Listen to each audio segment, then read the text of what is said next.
Thomas Isaac ജയിച്ചിട്ട് കേന്ദ്രത്തിൽ ചെന്നാൽ അവിടെ ഒറ്റക്കക്ഷി എന്നുള്ള നിലയിൽ കോൺഗ്രസിനെ മാത്രമേ ക്ഷണിക്കത്തുള്ളൂ, കോൺഗ്രസിനെ മാത്രമേ ക്ഷണിക്കുള്ളൂ. കേരളത്തിൽ ഇവിടെ നോക്കിക്കേ, തോമസ് ഐസക് വന്നു, ഇവിടെ കിഫ്ബി കൊണ്ടുവന്നു, ദാണ്ട് ഒരു മേൽപ്പാലം കിടക്കുന്നു, ദാണ്ട് സ്റ്റേഡിയം കിടക്കുന്നു. ഈ കിഫ്ബി കൊണ്ടുവന്നിട്ട് അവരുടെ തന്നെ പണം, അവരുടെ കയ്യിൽ തന്നെ പണം ചെല്ലത്തിൽ ഊരാളുങ്ങൾ സൊസൈറ്റിയെ ഏൽപ്പിക്കുന്നത്. ഇവിടെ ഇവര് സാധാരണക്കാരന്റെ പേര് പറഞ്ഞു വന്നല്ലോ. ഇവിടെ സാധാരണക്കാരായിട്ടുള്ള പട്ടികാതി വിഭാഗത്തിൽപ്പെട്ട കുട്ടികൾക്ക് ലംസം ഗ്രാന്റ് കൊടുത്തിട്ട് എത്ര നാളായി എന്താ ഇവർ ചെയ്യുന്നത്? ആന്റണി സമരം ചെയ്തോ?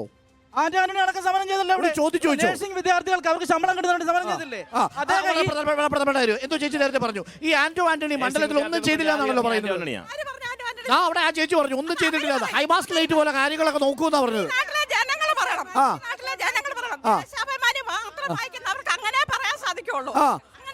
എന്താണ് ഒരു നിമിഷം പത്മകുമാർ, ഞാൻ വരാം. നോക്കൂ, താങ്കൾ പറയൂ, ആന്റണി മണ്ഡലത്തിൽ കൊണ്ടുവന്ന 2 നേട്ടങ്ങൾ പറയൂ. അല്ലാതെ ഏതൊക്കെ? 2 പറയൂ.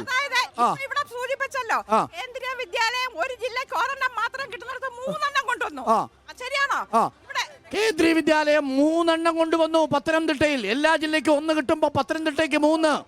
ഇവിടെ പത്തനംതിട്ടയ്ക്ക് മാത്രമല്ല, ഇവിടെ ഭാരതത്തിൽ മൊത്തം നേഴ്സുമാരുടെ വിഷയം പാർലമെന്റിൽ അവതരിപ്പിച്ച ഏക എംപി ആന്റണിയാണ്. പാസ്പോർട്ട്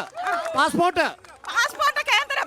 അതുപോലെ തന്നെ പാസ്പോർട്ട് കേന്ദ്രം വരുന്നത് എപ്പോഴാ? പാസ്പോർട്ട് കേന്ദ്രം എവിടെ പോയി? പാസ്പോർട്ട് കേന്ദ്രം എവിടെ പോയി? എവിടെ പാസ്പോർട്ട് ഇവിടെ ഉണ്ടോ? പാസ്പോർട്ട് സേവാ കേന്ദ്രം ഇവിടെ ഉണ്ട്. പാസ്പോർട്ട് സേവാ കേന്ദ്രം ഇവിടെ ഉണ്ട്. നിർത്തിയില്ലേ? തുടങ്ങിയില്ലേ? തുടങ്ങി. പാസ്പോർട്ട് സേവാ കേന്ദ്രം തുടങ്ങിയത് ഇദ്ദേഹത്തിന്റെ കാലത്താണ്.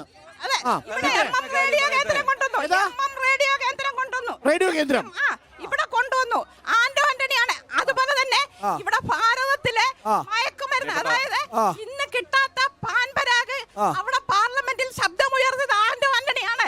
അത് കൊണ്ടുവരാനോ? മാത്രമാണ്. പോസ്റ്റ് ഓഫീസ് അറിയാമോ? പോസ്റ്റ് ഓഫീസോ അപ്പൊ ഈ കാര്യങ്ങളിലെല്ലാം ആന്റണി മികച്ചു നിന്നു അല്ലെ? അതിന് മറുപടിയാണ് ഇനി പറയുന്നത് പത്മകുമാർ. ആദ്യം ഞാൻ പത്മകുമാർ എന്ന് വരാം. കാര്യം പത്മകുമാർ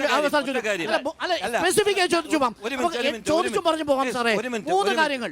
ഒന്ന്, കേന്ദ്രീയ വിദ്യാലയം 3 കൊണ്ടുവന്നത് ആന്റണിയുടെ ഇടപെടൽ മൂലമാണ്. ഒറ്റ കാര്യം ഞാൻ പറഞ്ഞോട്ടെ. ആദ്യം ഇവിടെ ഇദ്ദേഹം പറഞ്ഞു, ഒരു വാക്ക് പറഞ്ഞു, തോമസ് ഐസക് ജയിച്ചു കഴിഞ്ഞാൽ അദ്ദേഹവും BJP-യിൽ വരത്തില്ല എന്ന് പറയാൻ ഒക്കുവാ. കല്ലുമേ കടിക്കാൻ നോക്കരുത്. ഒന്ന്, അതിനുണ്ടാകുന്ന അനുഭവം എന്താന്നുള്ളത് മനസ്സിലാവും. ഞാൻ ചോദിക്കുന്നത്, ഈ കേരളത്തിൽ 5 കോൺഗ്രസ് മുഖ്യമന്ത്രിമാരുണ്ടായിരുന്നു. ആർ ശങ്കർ, കെ കരുണാകരൻ, AK ആന്റണി, ഉമ്മൻചാണ്ടി. ആർ ശങ്കറിന്റെ മകൻ മോഹൻ ശങ്കർ, കെ കരുണാകരന്റെ മകൾ പത്മജ വേണുഗോപാൽ, AK ആന്റണിയുടെ മകൻ അനിൽ ആന്റണി.